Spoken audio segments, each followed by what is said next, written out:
So I'm back here in the woods and I've had a lot of questions about how do you bury the posts in the ground and make them last for so long on the various shelters that I build. I've been doing this technique for a good few years now. I built the Saxon house with burnt posts frame, the Viking house, the Celtic roundhouse as well. It's a very ancient traditional Japanese technique that helps preserve, well, Vikings as well would have done it, just helps preserve the wood underneath. So the first step that I do is I pull the bark off of the post with a draw knife, and that just helps reduce the chance of bugs burrowing away at the underside of the bark. If you leave that bark on, the bugs tend to burrow away, eat away, and it rots away the wood a lot faster. It also leaves these tiny little channels and grooves where water ingresses and it just sits there, and that again increases the speed of the decomposition and the rot. I'll just show you on this stick here, you can see all of these small squiggly lines. There's a really good example there. Those squiggly lines are in fact the bugs that have burrowed away underneath this bark, and they leave these small channels like that, almost like a worm-like structure, and they're grooves in the wood, and eventually they rot away the wood quite quickly, certainly with this species pine. So I try to remove as much as possible. Pine is not great to be building posts with, but it's what I've got plenty of resources here, and it does make it last quite a bit longer. So I've dug my hole here. It's about 20 something inches deep. I've put the stick marker there. It's about that deep, which is enough to support this post here that I'm going to put in. Here's the post. I've stripped the bark off. I've burnt the ends, including that end there, because if you burn all the outside and you don't burn here, what happens is when this sits in the water at the bottom of the hole, it gets damp. Then osmosis, this will still, through the process of osmosis, this will still suck moisture and water up through the post and eventually break it down, and it will rot a lot quicker. So I burn the ends as well. You don't want to char it too much, I've found, because it kind of breaks up the actual integrity of the wood itself and the structure. And what you can do is kind of burn it and then use a wire brush and scrape off the outside. I don't tend to do that as much, but it does definitely help if you're doing it with kind of roofing materials. So I've gone down, you can see the layer is peat. On the top it's really spongy, then it goes down to kind of fine sand and gravel, and there's lots of stones in this particular area. So in goes the post, like that.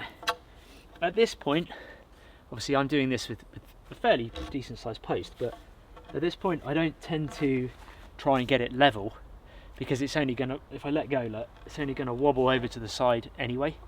So what I do is get it roughly seated well, about there, and then I find some of the larger stones that have come out of the ground, if you're in an area that has the gravel, and I just dot these around, because they're going to help stop this rocking over so much. If I put the fine sand in first, what happens is this can then wobble, and the sand's got no rigidity to it at that point, so this just wobbles as you go to let go, and it doesn't give it any kind of rigidity. So I put a good amount of stones, then a bit of sand, because we're going to compress this sand down on top of the stones, and that's what's going to give us we only need it to pinch. So I'm going to put, I don't know, 4 inches worth of sand on top, and then that should be enough to pinch it. There we go. Now I just use a small stick, small diameter, flat on one end. This is just an old post that I used. I get it roughly straight, and we whack and compress that sand down as much as possible till it goes like kind of concrete, really, till it's flat and then doesn't give off any sponginess at all. Go right round the post. I use a narrower stick because it means I can get right round the gaps that are a little bit thin. So compress it down. Take a bit of time doing this as well. Now look, I can let go and the post doesn't fall over. You can see I've let go of the post, which gives me the ability to now stand up and also gauge whether my post is level or not. I'm not using a spirit level, this is a bit more bushcraft. Press it round.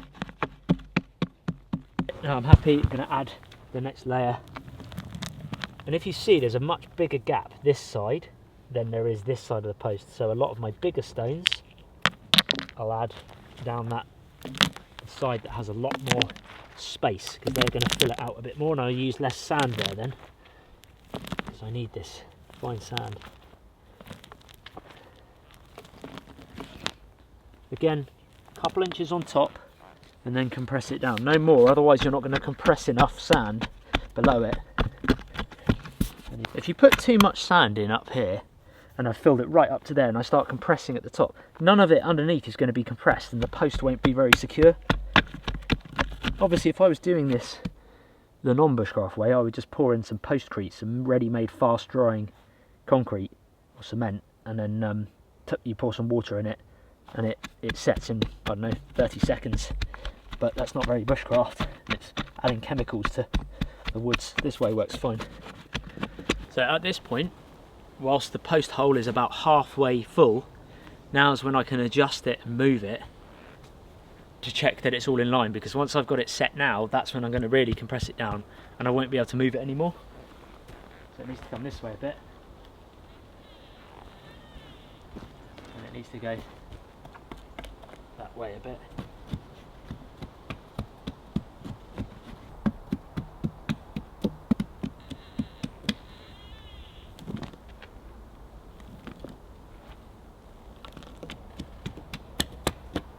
Each time I do a layer, I then eye it up and just check that it's all level, because what can happen is as you compress it down with the stick, you end up compressing that sand here and it pushes against the post and it can make it kilt over a bit. So I'm always kind of double checking that it's level.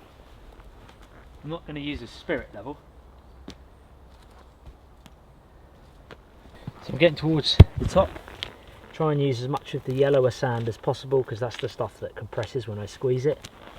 And any sticks like that, they're not going to compress at all, so I try and leave those to the very end, which would have been the top of the peat layer anyway.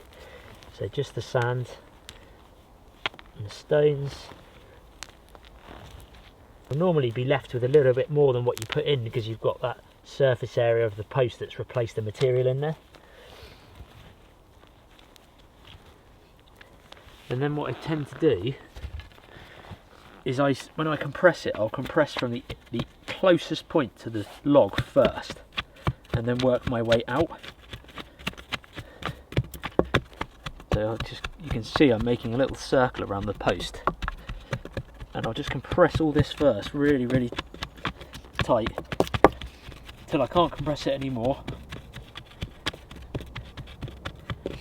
and then I'll do the outside. With stones, when you whack them, they'll bury like that, but then you've got to be careful when you go next to them, you lift them up again and they loosen too much.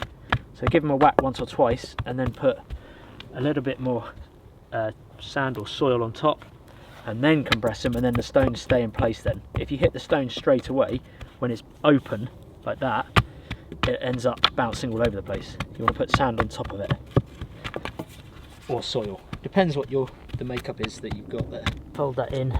Now I'm level with the ground.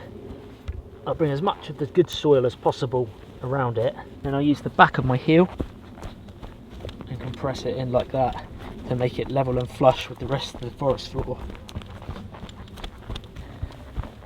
And what I've done is I've sloped it up so it slopes up here. That way any rain and water that does hit, hits here and runs off away from the post. So you want it slightly raised in the middle here, like so. And tap it in so that any rain that runs down the post and everything is then guided away from the post itself and flows into the forest floor and doesn't just sit and rot away the post. And there we go, that's now absolutely solid. And now that post is solid, not going anywhere. Happy with that. Then I'm going to have a cross beam. So this is essentially the start of the bushcraft shelter. I have done the walls, but this kind of part one segment of this little tutorial is showing you the posts, because normally I would do the posts first if I'm doing a kind of timber frame structure. So yeah, this is how you do the posts, and then in the next video down the line I will teach you little tips about how I do the walls themselves.